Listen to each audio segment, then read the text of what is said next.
God, it's so nice to be here with you. Yes, my name is Chloe Petts. I'm from England. I'm sort of worried that some of my cultural references won't translate. For example, I'm gay. Do you guys have that here? Okay, you laughed. That felt like a no. What's going on? Are there any gays in the room? Okay, one of the politest gays I've ever met in my life. Thank you for coming to the front row. It is in my rider that a lesbian is in the front row at all times. Well, yes, welcome. My brand of gay is I'm a masculine lesbian, and I love that about myself. I think it's a great quality, but it does sort of run me into some problems. For example, everywhere I go, I get called sir. So the other day, I went into a hotel. I went up to the hotel assistant. He said, "How can I help you, sir?" And I said, "Listen, babes." Don't be embarrassed, happens all the time. It's actually madam. And he goes, "Oh my God, I'm so sorry, sir." So we just kind of stuck with it. But what's great is now, because I'm getting read as a man so often, I get access to male privilege. It's fucking good, isn't it, mate? Isn't it? No wonder you boys are trying to fucking hold on to it. It's lovely. It's so... Because in England, I get called the greatest term of endearment in the English language. I don't think you guys have it here, but it feels incredible. And cis-femme ladies in the room, I'm so sorry you're never going to get to experience it. The greatest term of endearment in the English language is this one. Walk into the fried chicken shop. What can I get for you, boss man? No wonder you're fucking confident. I walk out of there feeling like the CEO of my own goddamn life. Sometimes I go into the chicken shop, they'll go, "What can I get for you, boss man?" I go, "Nothing, I'm a vegetarian, you've given me everything I need. Thank you." As a sort of quite traditionally masculine person, I spend a lot of time in quite conventionally masculine spaces, so I'm a big fan of the soccer. Have we got any soccer fans in? Yeah, a few of you. There's not so many here. I guess you guys all know about sort of English soccer culture.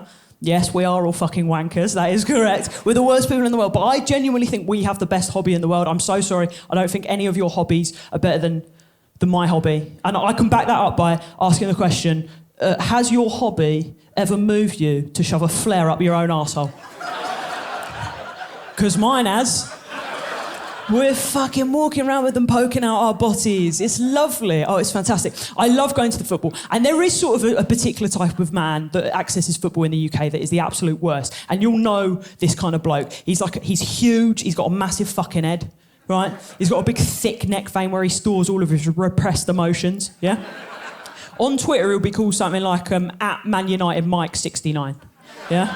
And then you'll click onto his Twitter profile and it will say something like, "Love my kids, hate pedos," right?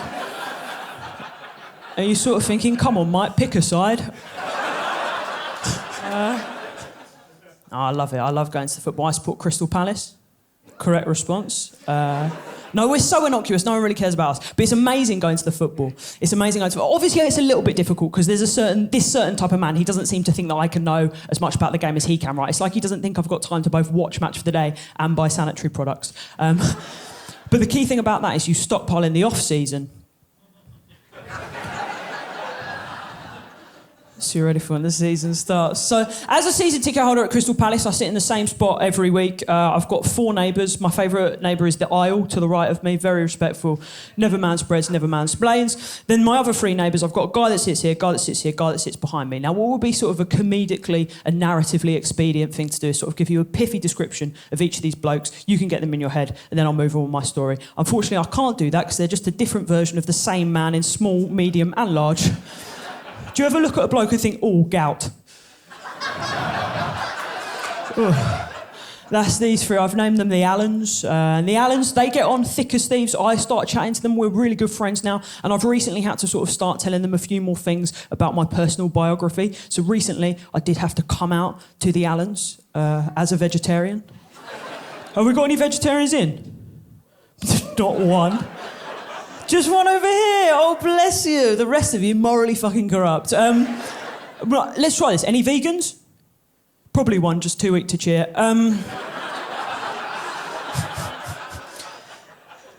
So the rest of you, presumably meat eaters. That's absolutely fine.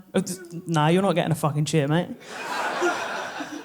No, it's fine. It's fine. I think give vegetarianism a go, even just for a bit, just to see if you can do it. Because I didn't think I could do it, but it's actually really easy. All you do is you don't eat meat, and you replace it with an unholy amount of cheese. I would say that my carbon footprint is now far worse than it ever was when I was eating meat. Have you ever had a cheese sandwich where the bread is also cheese? Right? That's a pet special.